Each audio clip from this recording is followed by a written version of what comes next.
What's cooking good looking? Your relationship may be chronically toxic. So, first, I'm going to share you my story. This is my brother. He's like 3 years younger than me. So, he's like the younger brother, and he gets like all the privileges and stuff that they get. However, you would assume that I, as the bigger brother, the older one, the eldest one for sure, I'd be larger, but, um, so at the current moment, I am around like 5'6", and he's around 6 foot. Um, and I don't know how heavy he is, but he's massive. Like he's not fat. He's like I'm like kind of skinny, but like he's not fat. But he's kind of big. He's kind of big. And the thing with him is he's kind of like an attention seeker. Like he's always been that way since like he was born. So he'll do a lot of stuff to get attention, and usually that involves bullying me because he can get away with it, and I can't really do much about it. But obviously, I can do something as I'll share later. Um, so he was like steal stuff from me, hits me, insults me, and like early childhood when I fought back, he would cry, and like I retaliated all the time because it was just right, it was the right thing to do. And my mom would always be like, "Stop retaliating," and I'm like, "Shut up, you don't know what's going on, right?" And it's like, am I supposed to let him get away with it? That's not just, right? And like he was not hurt by my attacks really at all, right? Because he's at some point in time in history, like we were around the same size, but like he's not really hurt by my attacks anymore. And he's even left me like temporarily paralyzed before.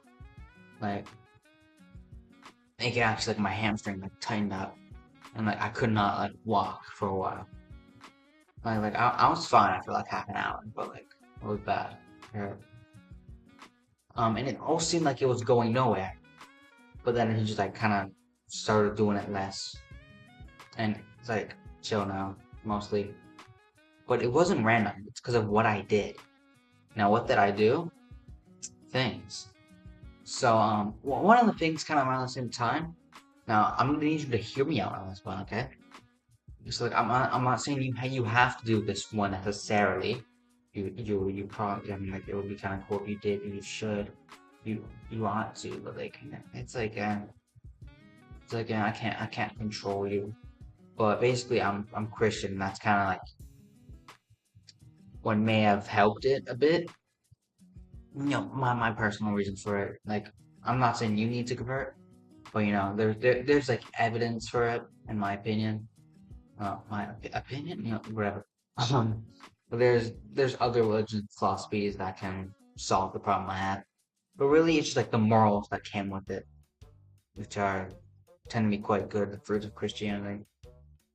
And one of the teachings, something I put in the script is that like you should not be the one to like hurt others or like bring injustice onto others because that's a God's thing to do.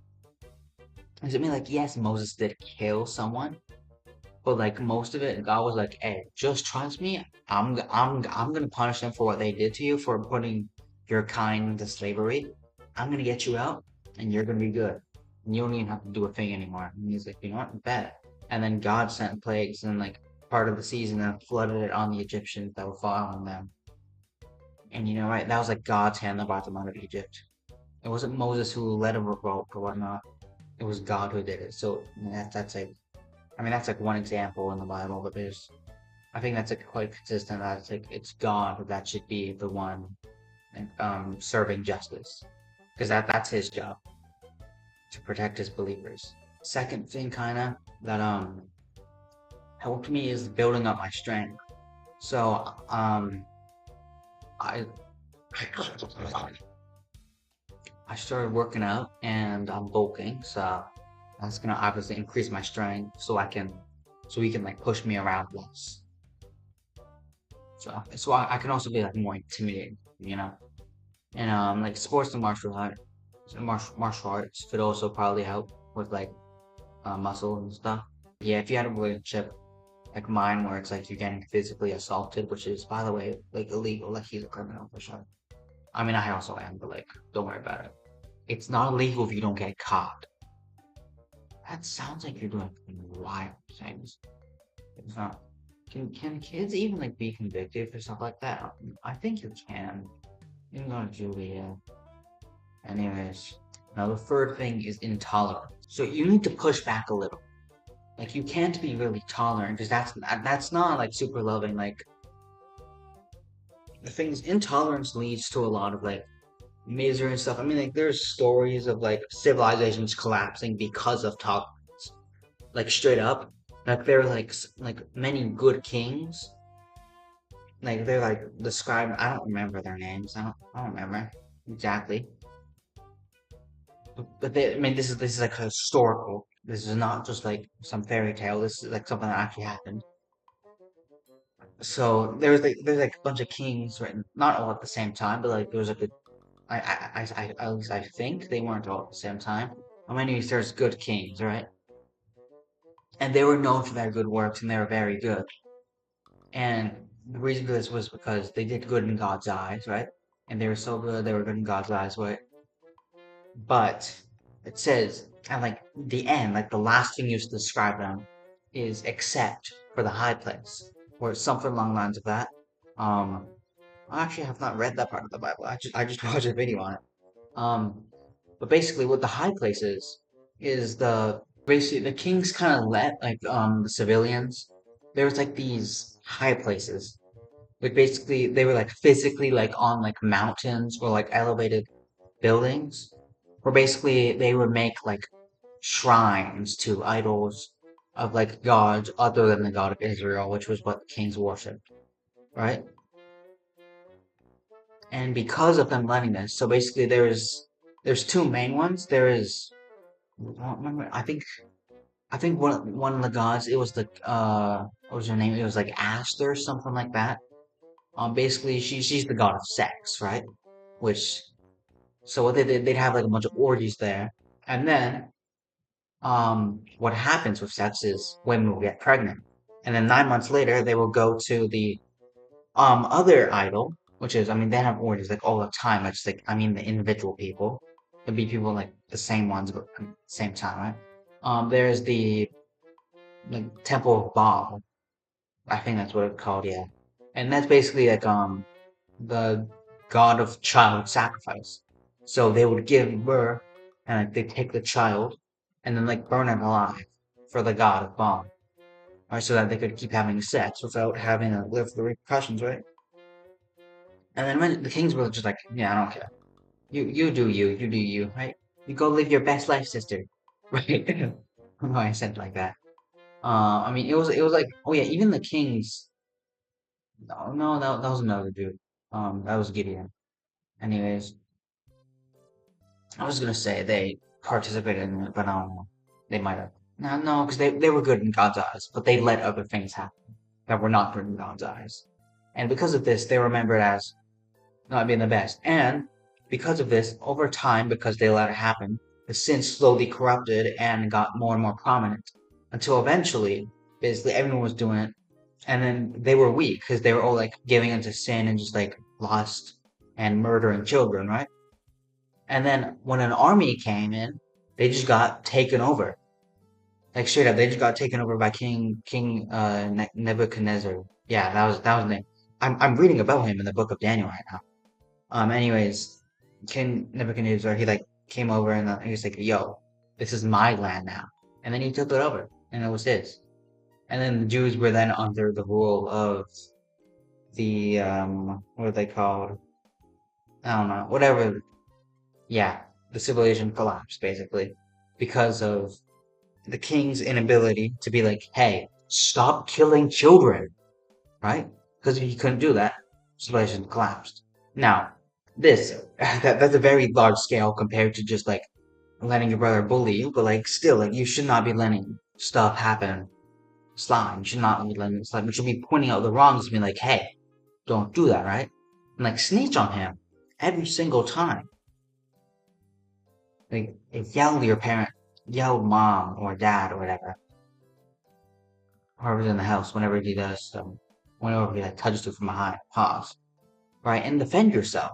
Like don't fight. Like I said before, just like push. Just like if he's in your way, like if he's like creating a blockade, that's actually like illegal, I think. So like you could just move him out of the way if like your parents aren't home, right? Don't like fight really, because then you're gonna get hurt too, obviously, and it's just gonna like violence be violence. It's just gonna make it worse. But don't let him control you. Now I lost track. I think this is the fourth thing, and that is love. Right? So you gotta like I don't know, despite like all the bad things he does, you gotta still love him. Because if you don't, if you hate him, then he's gonna hate you, obviously. Right? Because he's like, oh, you hate me? How dare you? And then he's gonna hate you back. And then he's gonna show that in his way of bullying you, obviously. So yeah, that's not very nice. And you have to express this like both verbally, but like, hey, I love you. But that doesn't really mean much. You have to also show it through your actions as well. You can't just say that you love him without actually loving him. You have to actually demonstrate that you do love him. Because love, it's a verb actually, so you have to like, actually do it. So like, I mean, I'm talking about like what love is, but like, I haven't said that yet. But like, I've been talking about work, what love is. I've been talking about love, but like, what is love? Baby, don't hurt me. Don't hurt me. So what is it? It is. It's like deep affection for someone, right? That's like definition you get from Google. Really, it's like a deep affection. But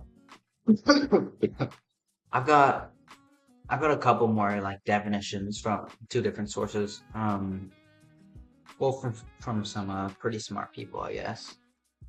So this one comes from Paul, or yeah, Saint Paul. He's kind of cool.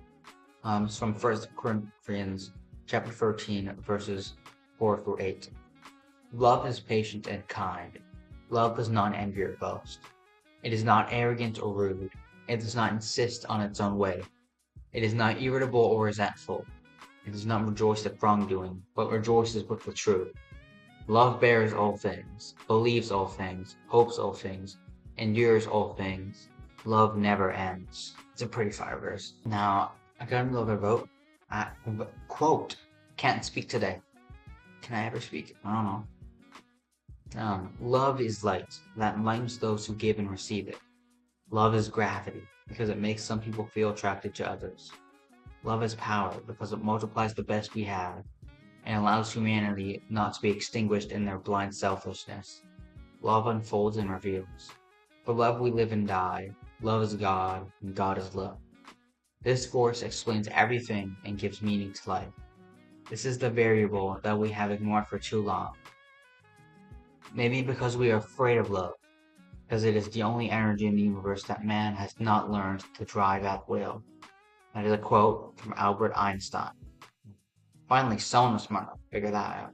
It's actually a letter he wrote to his daughter. It was kind of like, what? A scientist believing in God? No way. That's crazy. It's not like science was invented by Christian. You know, he was a Christian. He was Jewish. Anyways, next thing, I think this is number 5. Forgiveness. You know, my scriptures that I follow, in Ephesians chapter 4, verse 32, it says, be kind and compassionate to one another, forgiving each other, just as in Christ God forgave you. And in Matthew chapter 6, verse 14 through 15, I'm pretty sure this is Jesus talking here, so I'm out. For if you forgive other people when they sin against you, your heavenly Father will also forgive you. But if you do not forgive others their sins, your Father will not forgive your sins. Okay? And this is the golden rule. I think that like forgiveness. Like golden rule, it's like a rule like kind of in like all religions, like they have this in common. Where it's like treat others how you want to be treated. And it's like a good rule because if all of society applied this rule, then like we would have world peace. You know, it's like I don't want it's like if you truly treat others how you want to be treated, every single person did that, then everyone would basically be like chill as hell with each other. Everyone would be like so good with each other. But we don't live in that world because we live in society. My father was a drinker and a fiend. No, I think probably the reason why we have war is probably good. Like, People don't consider other kinds to be their neighbors, which is interesting because Christianity says no. He says the guy from the other country is actually more of a neighbor than the neighbor who, like, the parable of the Good Samaritan. Samaritan, it's complicated. It's even in the Lord's Prayer too. It says, "Forgive us." And this is like what Jesus taught to his disciples on how to pray to God, right? Which also he also claimed to be God because he says some wild things about himself. And in it says, "Forgive us of our trespasses, as we forgive those who trespass against us." Or like I guess in like the original Bible, but I can't really find a translation that says that exactly. But it's like, "Forgive us of our debts, as we forgive our debtors," right? And it's really talking about sins there, right? But like people who are like indebted to you, right? People who like do things to you and have to pay, right? Obviously, I told before about justice and like, oh, you have to hit me back, right? But it's like, I forgive my brother, and this leads to no conflict or retaliation or any good grudges within me, right? Or any grumpiness or like just being like, you know what I mean? Like, there's no conflict. Like, that's what will heal the cycle of endless violence. Because violence breeds violence. If you just like sterilize that violence, then there's no more. The last thing, and this is probably the seventh thing. Seven? I feel that's a big jump. It's probably the fifth or sixth. Patience. Now, healing takes time, and it wasn't immediate. Okay, you just continue to be a good example for your brother, and you need to control your wrath. You need to control that dark dog in you. Okay, so don't be angry or cursing. In fact, you should bless those who curse you and love your enemies. And don't be a hater, also known as a reviler, because, well, we know what happened to them. Let's just say we know they will not take part in that. But yeah, just like have faith and hope for a better future. And just keep pushing, never back down, never give up. So yeah, summary of the points: Christianity, strong, intolerance, love, forgiveness, patience, implement, like, comment, and subscribe, and keep growing.